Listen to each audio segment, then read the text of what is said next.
Hi everyone, my name is Aaron Myers, and I will be discussing the topic of internal communication with you. Our discussion will be based on an article from Nonprofit and Voluntary Sector Quarterly titled The Internet and the Commitment of Volunteers, Empirical Evidence for the Red Cross by Emmerich and Piersiach. This article touches on a few of our previous topics, namely volunteers, management, and technology. But it relates to internal communication in that it discusses communication techniques organizations can use to draw out more of a commitment from their volunteers. Here's our roadmap for our discussion. First, I will explain the theoretical framework of the article and how it relates to our important topic of internal communication. Second, I will briefly explain the methodology behind the article's study, including the hypotheses it sets out to test. Third, I will review the results of the study. Fourth, I will explain the study's conclusion and its limitations. Finally, I will offer my own critique of the study and offer some ideas for future analysis. This article sets out to analyze the question of whether internet use is correlated with the commitment of volunteers. The reason this topic is so important is because the article says that the number of people doing volunteer work with nonprofit organizations has actually decreased during the past 25 years. Now, I agree with the authors that this is a big problem for what we call social capital for our communities. Now, social capital, they say, is the precondition to successful economic and social development.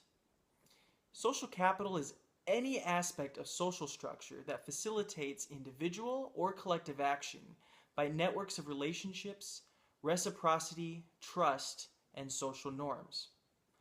Where does internal communication come into play? Well, communication is needed for individuals and groups to access and use social capital.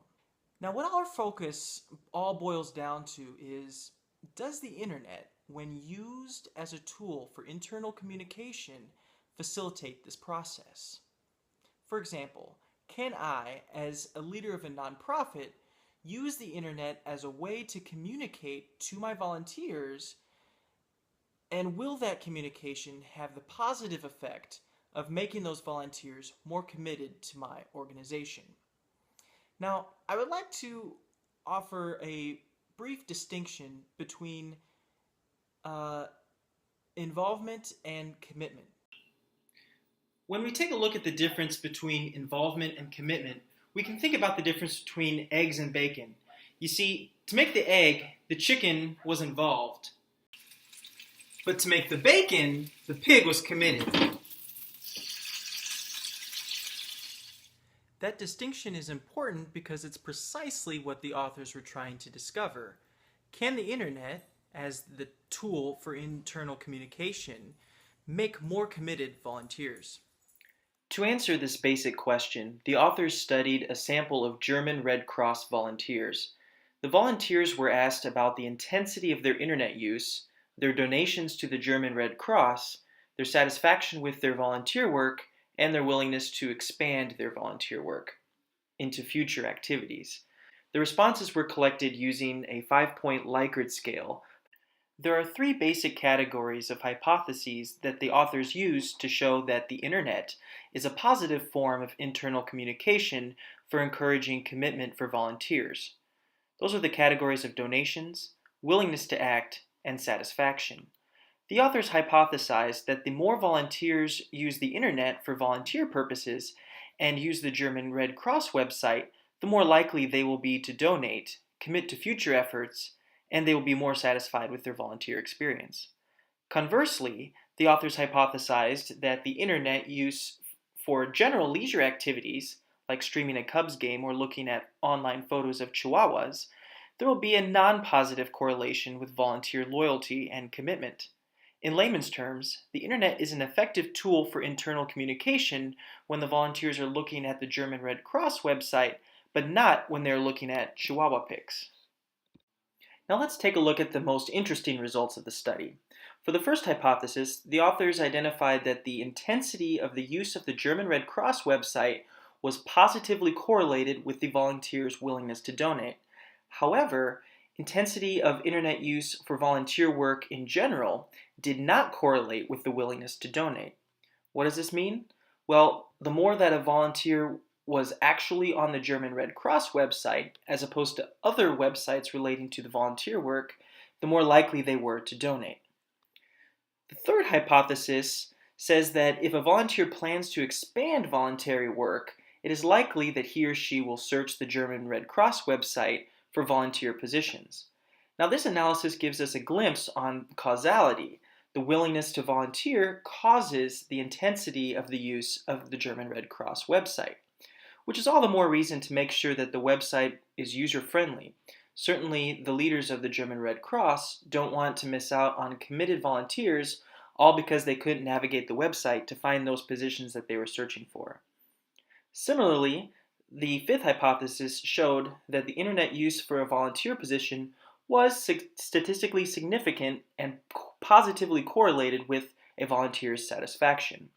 In sum, the empirical results suggest that the intensity of internet use for volunteering-related activities was positively correlated with the commitment of volunteers for the variables of donations, willingness to act, and satisfaction.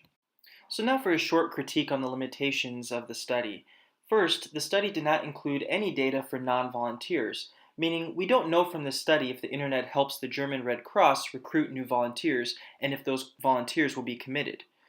Second, the results do not establish a causal link between the internet use and increasing social capital. In fact, one of the results seems to indicate that the causal link is the other way around, that commitment of volunteers causes them to use the organization's website more if they're looking for other opportunities. And that makes sense. The authors recommend that future studies look into this more. I agree with the article in a couple different ways. First, the internet is a form of internal communication that is a worthwhile study to see if it is effective at getting more committed volunteers.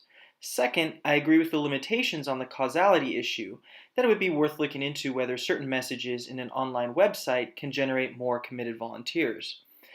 But I disagree with the authors that a new study will actually show that internet intensity causes commitment. I do not think that the internet will ever be an effective tool for generating committed volunteers. In my experience volunteering with nonprofits, commitment comes from the human-to-human relationships and contact with fellow volunteers and the population served. I think that internet intensity is a result of the successes of other forms of internal communication. You cannot build social capital from a website. But if we were looking into best practices, I would be willing to concede that it is possible that internet usage can be one of many causes of volunteer commitment, especially if that usage is participatory and interactive. Well, that's all the time we have left today. I hope this video helped you learn about how internal communication through the internet can help your organization gain committed volunteers. Thank you for watching.